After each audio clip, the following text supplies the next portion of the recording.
السلام علیکم ورحمۃ اللہ وبرکاتہ۔ نحمده ونصلی علی رسوله الکریم، اما بعد۔ قال النبی صلی اللہ علیہ وسلم: العلماء ورثۃ الانبیاء، او کما قال علیہ الصلاۃ والسلام، الی آخر الحدیث۔ اللہم طہر قلبی من النفاق، وعملی من الریا، ولسانی من الکذب، وعینی من الخیانۃ، فإنک تعلم خائنۃ الأعین وما تخفی الصدور۔ عزیزان گرامی، باری سبحانہ و تعالیٰ کا لاکھ لاکھ شکر ہے کہ اس نے گزشتہ سالوں کی طرح ان سال کا بھی رمضان شریف ہمیں اور آپ کو نصیب فرما دیا۔ یہ اس کی کریمی، اس کا فضل، اس کا احسان ہے، ورنہ کتنے اللہ کے بندے اور کتنی اللہ کی بندیاں گزشتہ سال حیات تھے، لیکن آج وہ ہمارے درمیان میں نہیں ہے۔ دنیا سے سدھار گئے، دنیا سے رخصت ہو گئے، اب اپنوں اور پراؤں سے قیامت سے پہلے کوئی ملاقات کا چانس نہیں ہے۔ حتیٰ تستکمل رزقہا، انسان کے رزق و حیات کی تکمیل جب تک نہیں ہوتی، یہ موت کا فرشتہ نہیں آتا، اور جب انسان کے رزق و حیات کی تکمیل ہو جاتی ہے تو پھر کسی نہ کسی بہانے سے یہ فرشتہ اجل آ دھمکتا ہے۔ ایکسیڈنٹ ہو گیا، ہارٹ اٹیک ہو گیا، برین ہیمریج ہو گیا، یہ تو سب موت کے بہانے ہیں۔ اصل تو تکمیل رزق ہے۔ جتنا آب و دانہ اللہ نے نصیب میں لکھ دیا ہے، جب تک وہ حلق سے نیچے نہیں اترے گا موت نہیں آئے گی۔ حتیٰ تستکمل رزقہا۔ مسلم سماج میں ایک گروپ ایسا پیدا ہو گیا جو علماء کے مخالف اور مدارس کا مخالف، اور دعویٰ یہ کہ میاں حضور کے زمانے میں کوئی مدرسہ نہیں تھا۔ ان عقل کے اندھوں سے پوچھو کہ اس مدرسے کی نشانی تو آج بھی موجود ہے، مسجد نبوی میں اصحاب صفہ کا چبوترا۔ یہ حضور کا مدرسہ نہیں، یہ کالج نہیں، یہ بہت بڑی یونیورسٹی تھی کہ جہاں سے بڑے بڑے دائی بن کر نکلے، عالم بن کر نکلے، فقیہ بن کر نکلے، گورنر بن کر نکلے، چیف جسٹس بن کر نکلے، فوج کے کمانڈر ان چیف بن کر نکلے۔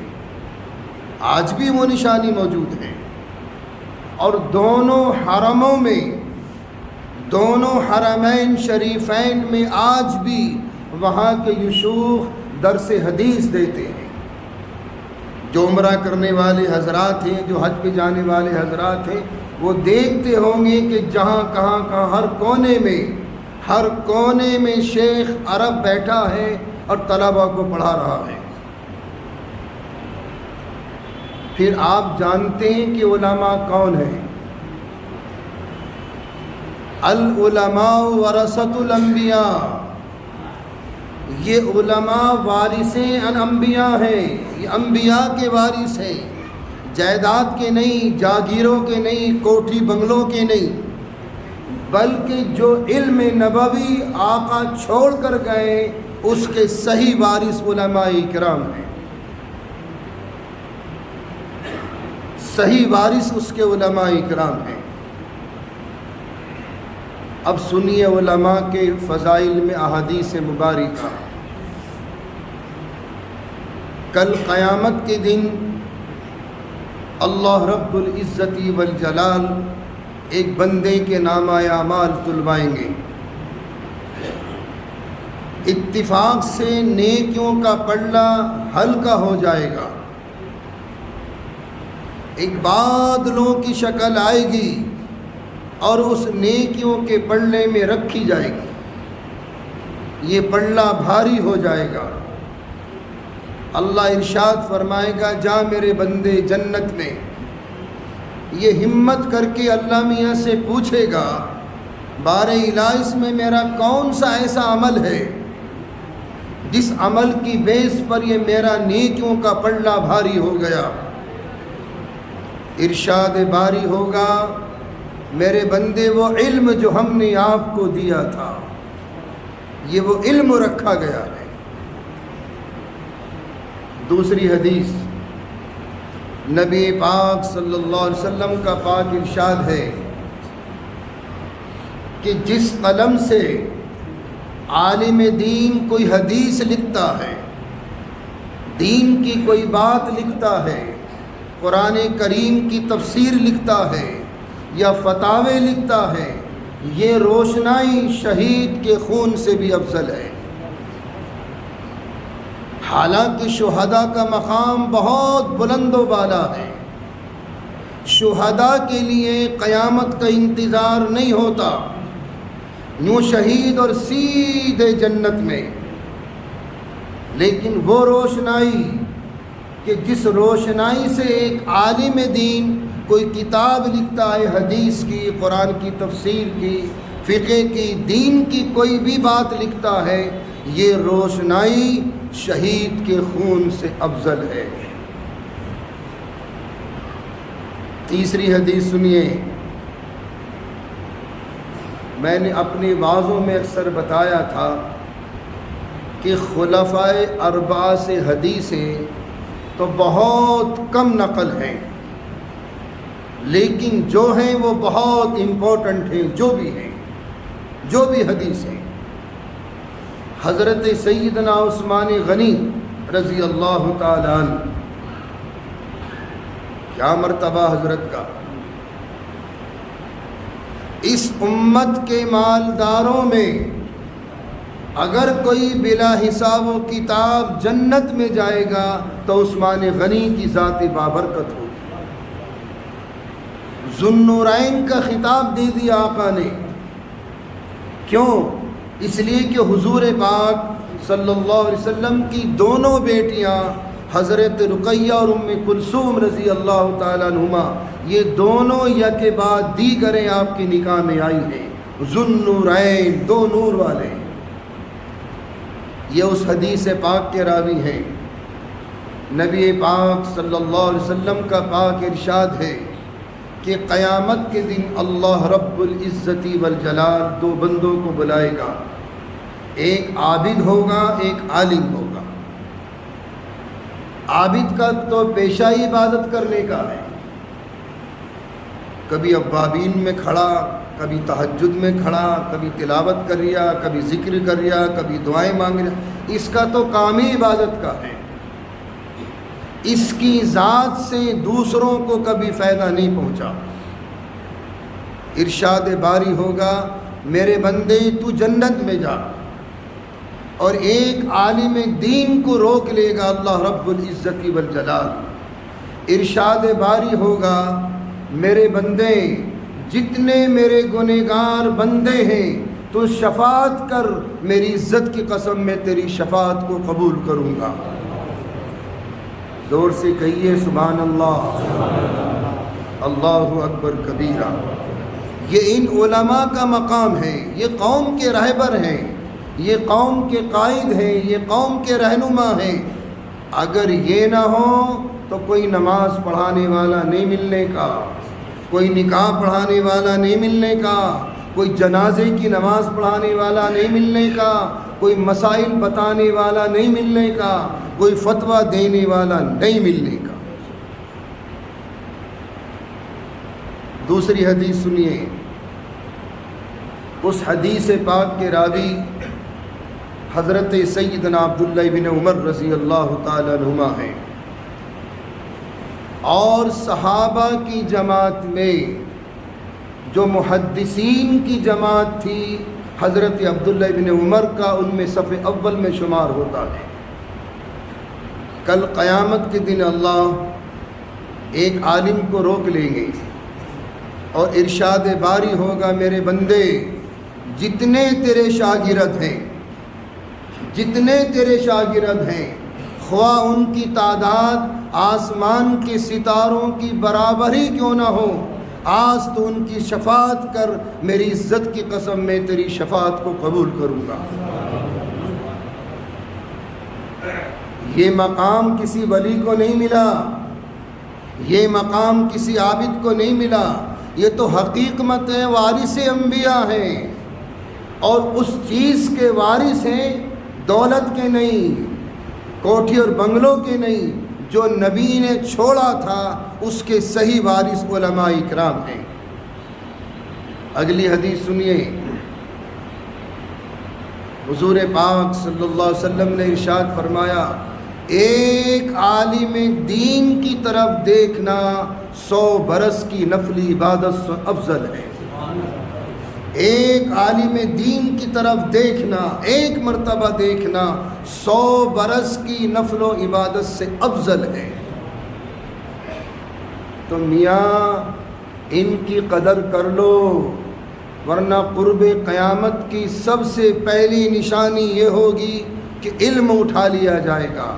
علم اٹھانے سے مراد کیا ہے کہ علماء دنیا سے سدھار جائیں گے، جہالت رہ جائے گی، منمانی کریں گے، حرام کو حلال کر لیں گے، حلال کو حرام کر لیں گے، پھر تو قیامت آنی ہے، پھر تو قیامت آنی ہے۔ اس لیے دغدغہ ذہن سے نکال دو کہ حضور کے زمانے میں مدرسہ نہیں تھا، ارے یہ مدارس ہی دین کے محفوظ قلعے ہیں۔ بے شک علماء اکرام ان کے امین ہیں، لیکن یہ قوم ان مدارس کی چلانے والی ہے۔ اللہ تعالیٰ ان چلانے والوں کو بھی اور ان کی امداد کرنے والوں کو بھی صحیح سلامت رکھے، لیکن یہ ذہن سے نکال دیں کہ حضور کے زمانے میں کوئی مدرسہ نہیں تھا۔ آج بھی اس مدرسے کی نشانی موجود ہے، اصحاب صفہ کا چبوترا۔ طلبہ دور دراز سے آتے تھے، مدینے سے، مدینے کے اطراف سے آتے تھے، اور اسی اصحاب صفہ کے چبوترے پہ پڑے رہتے تھے۔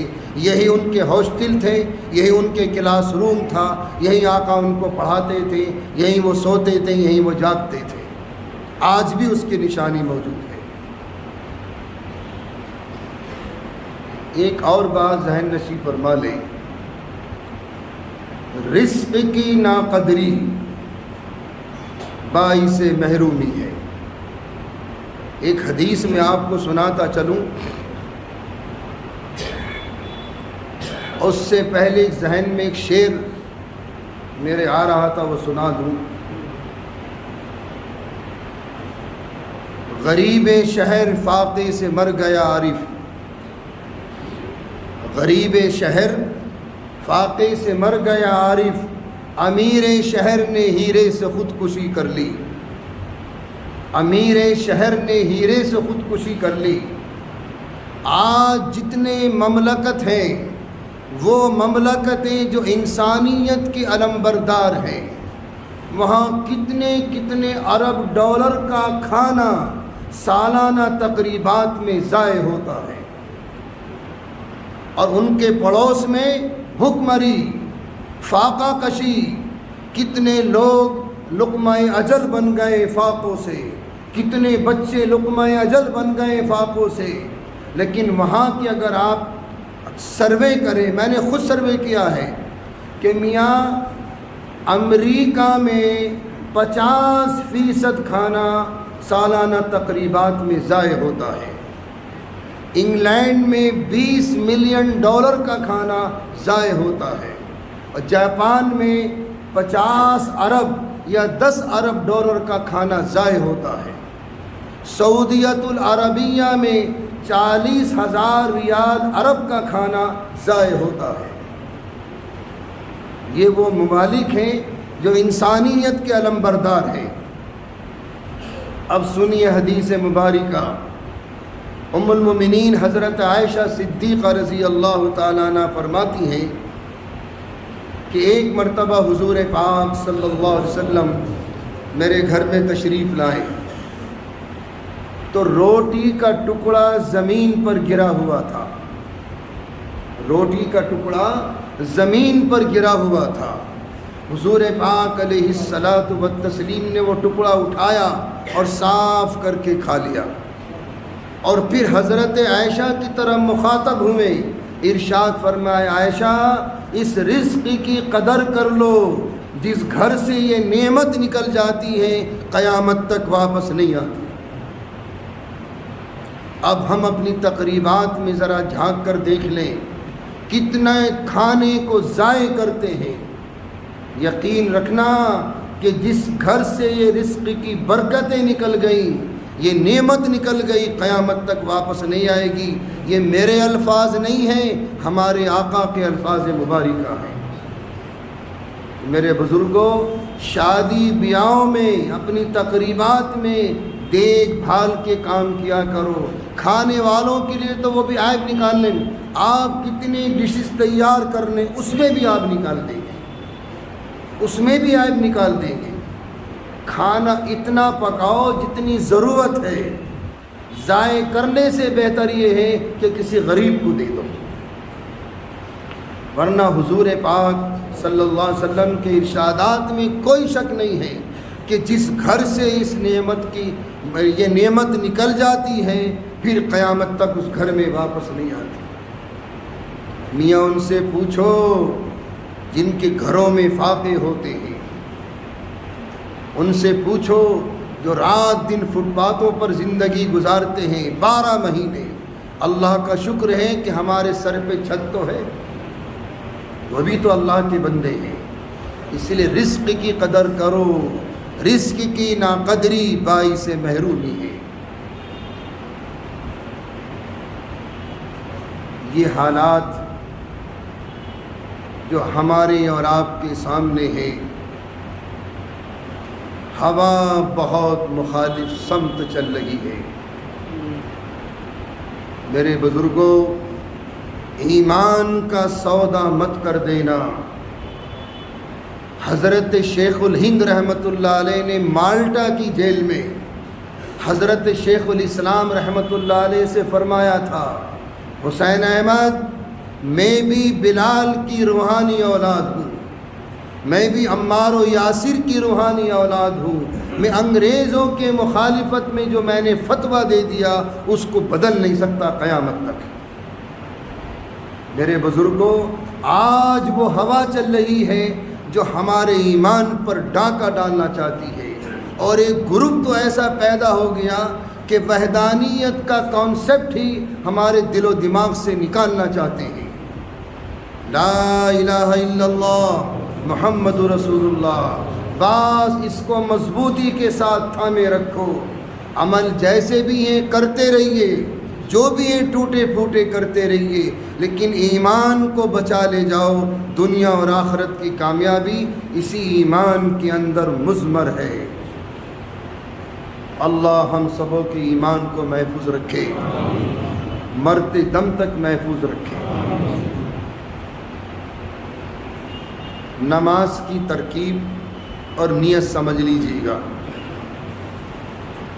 نیت تو آپ فرمائیں گے 2 رکعت نماز واجب عید الفطر 6 زائد تکبیروں کے ساتھ منہ میرا طرف کعبہ شریف کو واسطے اللہ کے پیچھے اس امام کے، اور پہلی تکبیر پر ہاتھ باندھیں گے۔ امام جب پہلی تکبیر کہے گا تو ہاتھ باندھیں گے، اس کے بعد ثنا پڑھیں گے۔ ثنا پڑھنے کے بعد امام دوسری تکبیر کہے گا، اس تکبیر پر آپ دونوں ہاتھ کانوں تک اٹھائیں گے، اللہ اکبر کہتے ہوئے چھوڑ دیں گے۔ امام پھر تیسری تکبیر کہے گا، اس تکبیر پر بھی آپ دونوں ہاتھ اٹھائیں گے، اللہ اکبر کہتے ہوئے چھوڑ دیں گے۔ امام پھر چوتھی تکبیر کہے گا تو آپ ہاتھ باندھ لیں، حسب معمول قرات ہوگی۔ رکعت ثانیہ میں پہلے قرات ہوگی، رکوع میں جانے سے پہلے تکبیرات ہوگی۔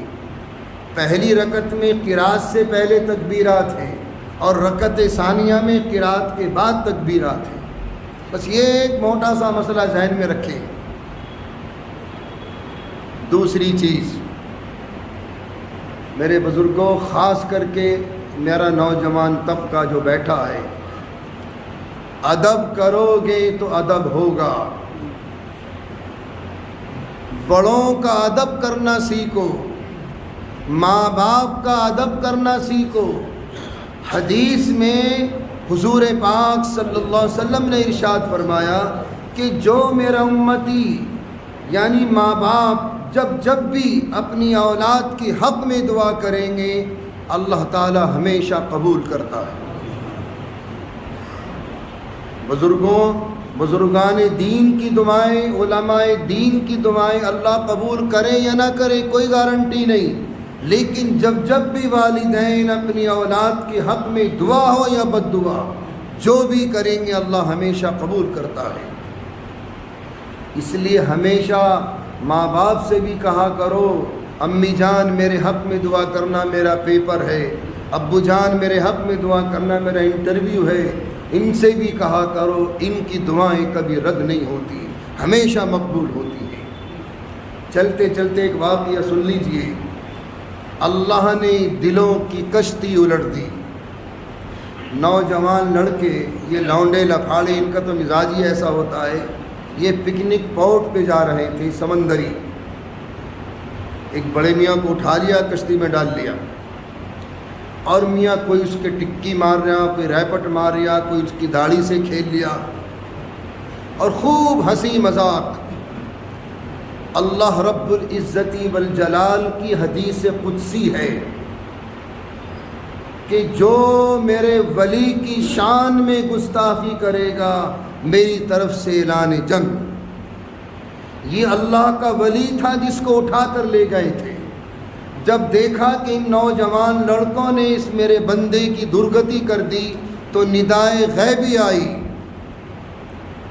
میرے بندے سنبھل کے بیٹھ جا، ان کی کشتی الٹ کر ان کو غرق کر دوں گا، بھی میں ان کو غرق کروں گا۔ وہ دیکھیں، ولایت کہیں بازاروں میں نہیں ملتی۔ ولایت کے لیے تو بڑی تپسیاں، بڑے مجاہدے کرنے پڑتے ہیں اور اپنے نفس کو مارنا پڑتا ہے ولایت حاصل کرنے کے لیے۔ انتقامی جذبہ ہوگا تو آپ کسی عمل میں کامیاب نہیں ہو سکتے۔ خدمت خلق کا جذبہ ہوگا تو پھر اللہ کامیابی عطا فرمائے گا۔ بہرحال وہ ولی کامل تھے، انہوں نے اللہ سے دعا کی، بار الہ بے شک تو کشتی الٹ کر ان اپنے بندوں کو غرق کرنے پر قادر ہے، تو ہر چیز پر قادر ہے۔ میرے مولا تو خالق بھی ہے، مالک بھی ہے، تو قادر بھی ہے، تیرے بس میں ہے کہ تو کشتی الٹ دے، لیکن میرے مولا یہ بھی تیرے بندے ہیں، اگر تجھے کشتی الٹنی ہے تو ان کے دلوں کی کشتی الٹ دے۔ بس اللہ نے ایسی دعا قبول فرمائی کہ وہ سارے نوجوان اپنے اپنے وقت کے ولی کامل بن کر دنیا سے گئے۔ یہ کون سے بزرگ تھے؟ ان کا نام تھا حضرت ابراہیم ابن ادہم رحمۃ اللہ علیہ، جو بادشاہت کے لات مار کر فقیری اختیار کر لی تھی۔ تو میرے بچوں، ادب کرو گے تو ادب ہوگا، ہمیشہ بڑوں کا احترام کرنا۔ ہمارے لیے تو حضور پاک علیہ السلام کی جو سیرت ہے، آپ کی ذات اقدس ہمارے لیے آئیڈیل ہے۔ ہمارے آقا نے تو کبھی چھوٹوں سے بھی بے ادبی سے بات نہیں کی، بڑوں کا احترام کرتے تھے آقا، چھوٹوں سے بھی کبھی بے ادبی سے بات نہیں کری۔ بہرحال ادب کرتے رہو تو انشاءاللہ ادب ہوگا، بے ادبی کرو گے تو میاں خسرت دنیا والآخرہ، دنیا بھی گئی آخرت بھی گئی۔ اللہ ہم سب کو اعمال صالحہ کی توفیق عطا فرمائے. وآخر الدعوانا ان الحمد للہ رب العالمین. صفیں درست کر لیں.